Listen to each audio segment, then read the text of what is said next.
அனைவருக்கும் வணக்கம். இன்று மார்ச் 31ஆம் தேதி திங்கட்கிழமை. இந்து தமிழ் நாளிதழோட எக்ஸாம் பாயிண்ட் ஆஃப் வியூவில் தான் பார்க்குறோம். தலைப்பு செய்தி என்ன கொடுத்துருக்காங்க அப்படின்னா,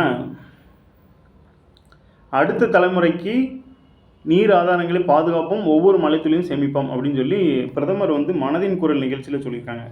ஸோ இந்த மனதின் குரல் நிகழ்ச்சி பார்த்திங்கன்னா ஒரு மாதத்தோட கடைசி ஞாயிற்றுக்கிழமை ஒளிபரப்பப்படுது. ஸோ இது முதல்ல தொடக்கத்தில் எப்படி தொடங்கியிருக்காங்க அப்படின்னு பார்த்தீங்கன்னா, எப்போ ஸ்டார்ட் பண்ணாங்க அப்படிங்கிற டேட் ஒன்று கொடுத்துருக்காங்க.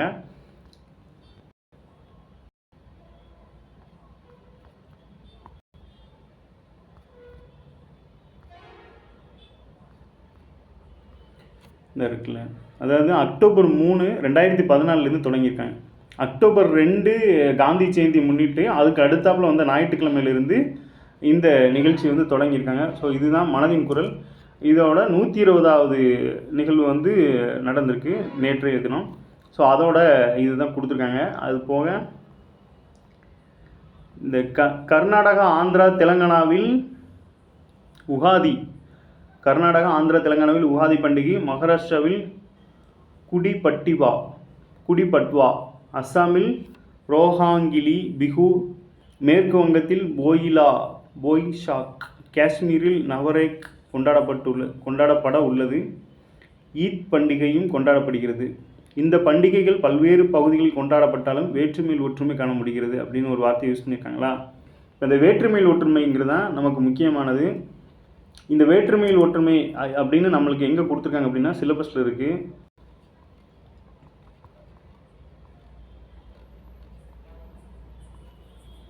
அழகு 3ல் இந்திய வரலாறு மற்றும் பண்பாட்டில் பார்த்தீங்கன்னா லாஸ்ட் லைனாக இந்திய பண்பாட்டின் இயல்புகள் வேற்றுமையில் ஒற்றுமை அப்படிங்கிற மாதிரி கொடுத்துருக்காங்களா. ஸோ இதுலேருந்து கேள்விகள் வருது. இதுலேருந்து கேள்விகள் எப்படி கேட்பாங்க அப்படின்னா, இந்த நடனம், அப்புறம் கலாச்சார சின்னங்கள், அந்தந்த ஸ்டேட்டோட கலாச்சார சின்னங்கள், இதில் மெயினாக தமிழ்நாடும் இப்போ 4 ஆப்ஷன் வைக்கிறாங்க அப்படின்னா அதில் ஒன்று தமிழ்நாடும் இருக்கும்.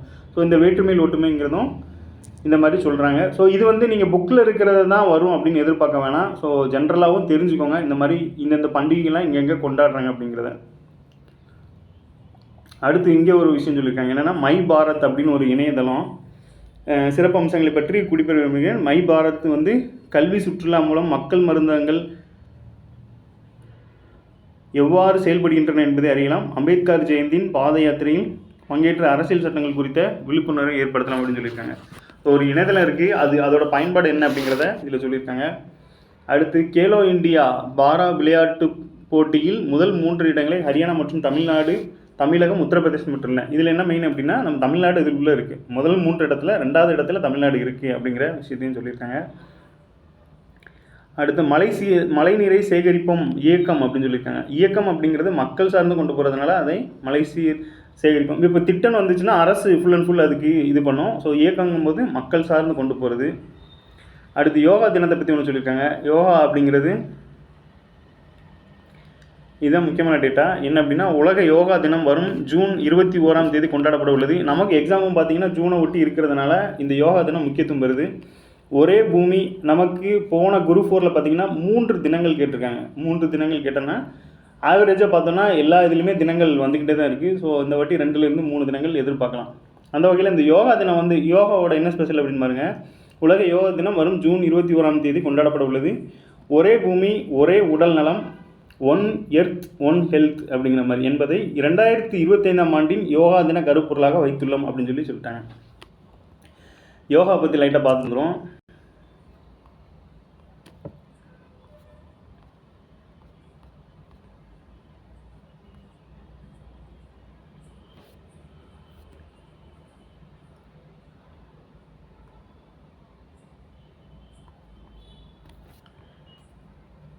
யோகா தினம் அங்கீகரிக்க நாளாகும். இது 2014ஆம் ஆண்டு ஐக்கிய நாடு சபையில் ஏற்றுக்கொள்ளப்பட்டது. இப்போ நம்ம இந்தியா தான் பார்த்திங்கன்னா அதை யோகா அப்படிங்கிற கலையை பற்றி இதுக்கு ஒரு டே வேணும் அப்படிங்கிற மாதிரி நம்ம தான் சப்மிட் பண்ணோம். ஸோ அதை ஐநா சபை ஏற்றுக்கொண்டு 2014ல் நம்ம சப்மிட் பண்ணுறோம். 2015 ஜூன் 21லேருந்து நம்ம இந்த யோகா தினத்தை கொண்டாடிட்டு வரோம். ஸோ இதோட இது என்னென்னா, யோகா பயிற்சியில் உடல் மற்றும் நல்வாழ்வு குறிப்பிடத்தக்க நன்மைகளை காட்டியுள்ளதால் பண்டைய இந்தியாவில் தோன்றிய இந்த நல்வாழ்வு நடைமுறை உலக அளவில் மேம்படுத்துவது ஐநாவால் முக்கியத்துவமாக கருதப்பட்டது. முன்முயற்சி இந்தியாவின் வந்து பிரதமர் வந்து 2014 முன்னெடுத்திருக்காரு. ஸோ இது எப்போத்துலேருந்து கொண்டாடிட்டு இருக்கோம் அப்படின்னு பார்த்தீங்கன்னா ஜூன் 21 2015 கொண்டாடிட்டு இருக்கோம். ஸோ இந்த வருஷத்துக்கான கருப்பொருள் என்ன அப்படின்னா ஒன் எர்த் ஒன் ஹெல்த் அப்படிங்கிறது தான். நோட் பண்ணிக்கோங்க. அடுத்ததான் இந்த பக்கம் வழக்கம் போல் இந்த நிலநடுக்கம் பற்றி கொடுத்துருக்காங்க. இப்போது ஒரு டேட்டா பாருங்கள். இந்த மியான்மருக்கு வந்து 60 டன் நிவாரணப் பொருட்கள் அனுப்பியது இந்தியா அப்படின்னு சொல்லியிருக்காங்க. ஆப்ரேஷன் பிரம்மா பற்றி கொடுத்துருக்காங்க.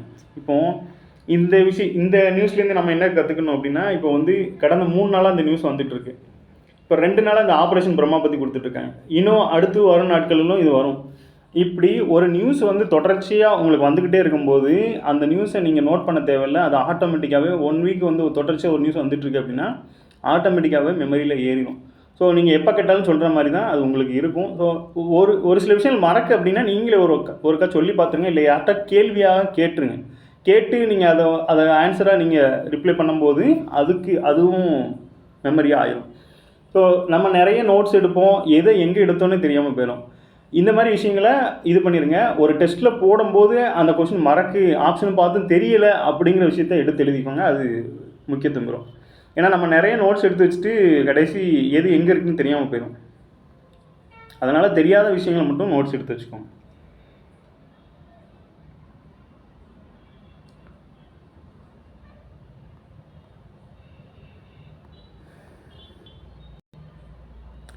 இங்கே ஒரு விஷயம் கொடுத்துருக்காங்க. அதாவது மின்னணுவியல் ஆட்டோமேஷன் 3D பிரிண்டிங் துறையில் ஆதி திராவிடர் இளைஞர்களுக்கு .com மூலம் இலவச பயிற்சி கொடுத்துருக்காங்களா? இது வந்து ஒரு நிறுவனம் பாருங்கள். தமிழ்நாடு ஆதி திராவிடர் வீட்டு வசதி மற்றும் மேம்பாட்டு கழகம் அப்படிங்கிறத .com கொடுத்துருக்காங்களா? இது உருவாக்கம் மட்டும் பார்த்துக்குருவோம். இது ஒரு எந்த வருஷம் உருவாக்கியிருக்காங்க அப்படின்னா இந்த இருக்கு பாருங்கள். தமிழ்நாடு ஆதி திராவிடர் மற்றும் வீட்டு வசதி மற்றும் மேம்பாட்டு கழகம் பார்த்தீங்கன்னா ஆதி திராவிடர்கள் மற்றும் பழங்குடியினரின் பொருளாதார மற்றும் சமூக மேம்பாட்டிற்காக 1974 தொடங்கப்பட்டது. இதோட நோக்கம் பாருங்கள், ஆதி திராவிடர் மற்றும் பழங்குடியினர் வீட்டு வசதி பொருளாதார மேம்பாடு.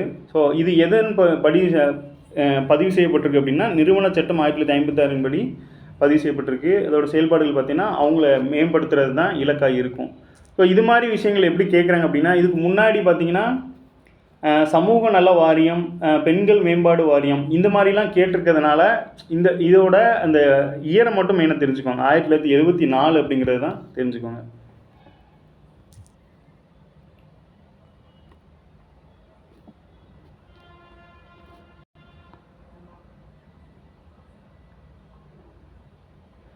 உள்ளாட்சி பற்றி ஒரு விஷயம் கொடுத்துருக்காங்க. ஊரக உள்ளாட்சி தேர்தலை நடத்த கோரி சென்னையில் உண்ணாவிரதம். இங்கே ஒரு விஷயம் பாருங்கள்.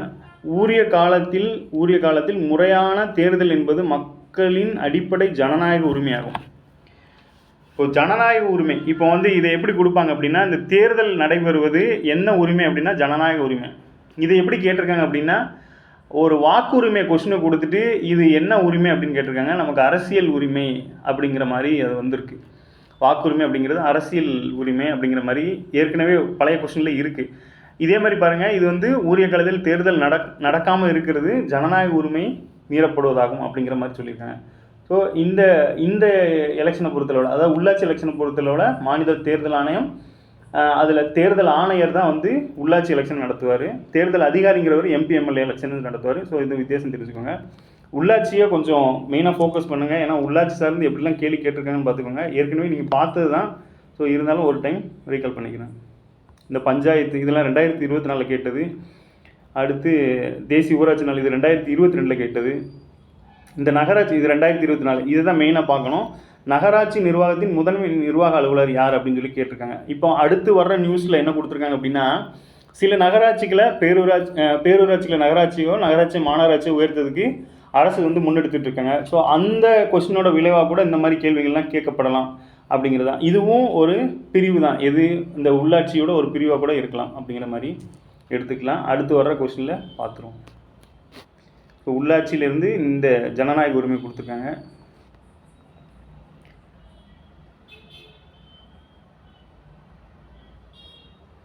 அடுத்து ரயில்வே நோட்டிஃபிகேஷன் ஒன்று இருந்துச்சு. ஏஎல்பியோட நோட்டிஃபிகேஷன் பேஜ் நம்பர் இந்த இருக்குது. நாடு முழுவதும் பார்த்திங்கன்னா 9970 உதவி ஓட்டுநர் பணியிடங்களை நிரப்ப அறிவிப்பு வெளியிட்டது ரயில்வே அப்படின்னு சொல்லியிருக்காங்க. லோகோ பைலட் ஏஎல்பின்னு சொல்கிற லோகோ பைலட் வந்து வெளியிட்டிருக்காங்க.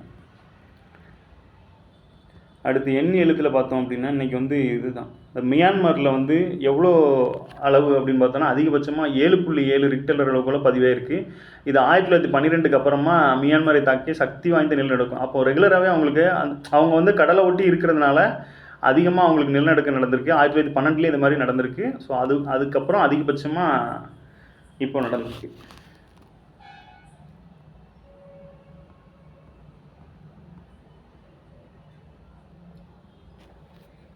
இணையத்தில் இன்றைக்கி என்ன கொடுத்துருக்காங்கன்னா இந்த சட்டம் ஒரு வருஷம் தான். திட்டம் மற்றும் திட்டம் சாராத பகுதிகளில் நிலம் கட்டிடத்தில் எந்த ஒரு மேம்பாட்டையும் மேற்கொள்வதற்காக 1971ஆம் ஆண்டு நகர மற்றும் கிராம திட்டமிடல் சட்டத்தின் கீழ் அனுமதி பெறுதல் அவசியமாகும். அதாவது இந்த நிலம் மற்றும் கட்டிடங்களுக்கு அனுமதி வாங்குறதுக்கு வந்து எந்த சட்டத்தின்படின்னு பார்த்தீங்கன்னா நகர மற்றும் கிராம திட்டமிடுதல் சட்டத்தின்படி அனுமதி வாங்க வேண்டியதான். ஸோ அது போக இதற்காக தமிழ்நாட்டு திட்டமிடுதல் அனுமதிக்கான ஒற்றை சாளர இணையதளம் உருவாக்கப்பட்டிருக்கு அப்படின்னு சொல்லியிருக்காங்க. இதில் விதிகள், ஒழுங்குமுறைகள், விண்ணப்பிக்கும் முறை ஆகியவை அறியலாம். பாருங்கள், இப்போ ஒரு சட்டம் இருக்குது அப்படின்னு பார்த்தீங்கன்னா அதில் வந்து அந்த சட்டம் இயற்றப்பட்டுரும், அதுக்கப்புறம் விதிகள் அதுக்கப்புறமா வரும், ஒழுங்குமுறைகள் இருக்கும். ஸோ அதுக்குன்னு ரூல்ஸ்லாம் நிறைய இருக்குது அப்படிங்கிறத இந்த மாதிரி கொடுத்துருக்காங்க. இதில் என்னென்னா நமக்கு இந்த 1971ங்கிறது நகர மற்றும் கிராம திட்டமிடல் சட்டம் அப்படிங்கிறது முக்கியமானது. இந்த சட்டங்கள்லாம் எப்படி கேட்குறாங்க அப்படின்னா பொறுத்துக்கையில் வச்சு நுகர்வோர் சட்டம் என்ன அப்படின்னு கேட்குறாங்க. அப்புறம் வந்து அத்தியாவசிய பொருட்கள் சட்டம் கேட்குறாங்க. அப்புறம் மக்கள் பிரதிநிதித்துவ சட்டம் கேட்டிருக்காங்க. இதெல்லாம் வந்து பொறுத்துக்கையில் 4 இதை வச்சு ஆப்போசிட்டில் ஏற வச்சு கேட்டுறாங்களா. ஸோ அதனால் இது மாதிரி விஷயங்களை தெரிஞ்சு வச்சுக்கோங்க. இது வந்து தமிழ்நாடு சார்ந்து இருக்கு பாருங்கள். நகர மற்றும் கிராம திட்டமிடல் சட்டம் வருஷம் என்னென்னா 1971 அப்படிங்கிறத தெரிஞ்சுக்கணும்.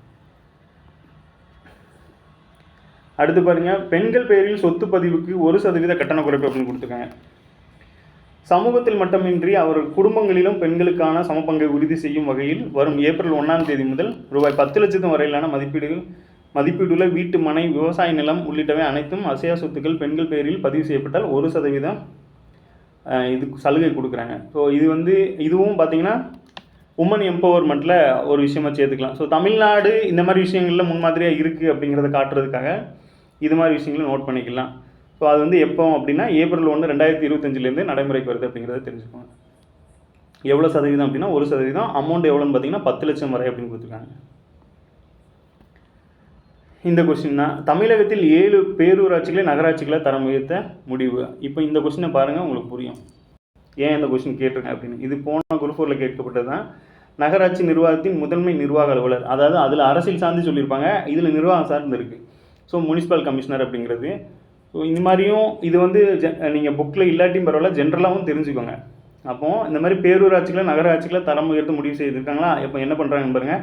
தமிழ்நாட்டில் நகர்ப்புறங்களில் வாழும் மக்களின் எண்ணிக்கை அதிகரித்து வருகிறது. மாநகராட்சி, நகராட்சி, பேரூராட்சிகளின் எல்லைகளை சுற்றி அமைந்துள்ள பெரும்பாலான ஊர்கள். இதில் 2 விஷயம் பார்ப்பாங்க. ஒன்று வந்து மக்கள் தொகை பார்ப்பாங்க, அடுத்து வருவாய் அடிப்படையிலும் இதை பார்ப்பாங்க.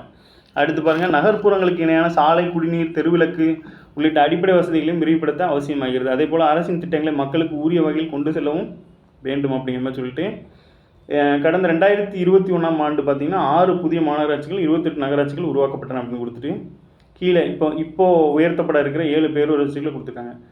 போலூர், செங்கம், கன்னியாகுமரி, சங்ககிரி, கோத்தகிரி, அவினாசி, பெருந்துறை ஆகிய 7 பேரூராட்சிகளை நகராட்சிகளை தரம் உயர்த்தி தமிழக அரசு அரசியலில் அறிவிப்பை வெளியிட்டாச்சு. அப்போ 7 பேரூராட்சிகளை நகராட்சிகளை வெளியிட்டிருக்காங்க அப்படின்னு. இப்போ இது வந்து அப்பப்போ மாறிக்கிட்டே இருக்கிறதுனால அப்பப்போ அந்த கவுண்டிங் வந்து வரும். ஸோ அது வந்தாலும் அதையும் நோட் பண்ணிக்கிறது நல்லது. ஸோ இது வந்து தமிழ்நாடு நிர்வாகம் சார்ந்து, நமக்கு வளர்ச்சி நிர்வாகம் அப்படின்னு இருக்குது. அப்போ வளர்ச்சியாக இருந்தாலும் சரி, நிர்வாகமாக இருந்தாலும் சரி, ரெண்டையுமே நோட் பண்ணிக்கிறது நல்லது. ஏன்னா நிர்வாகம் சார்ந்த கேள்வி தான். நீங்கள் இப்போ பார்த்தா இந்த குரூப் 4 இந்த நகராட்சி நிர்வாகத்தின் தலைவர் யாருன்னு கேட்டிருக்காங்க.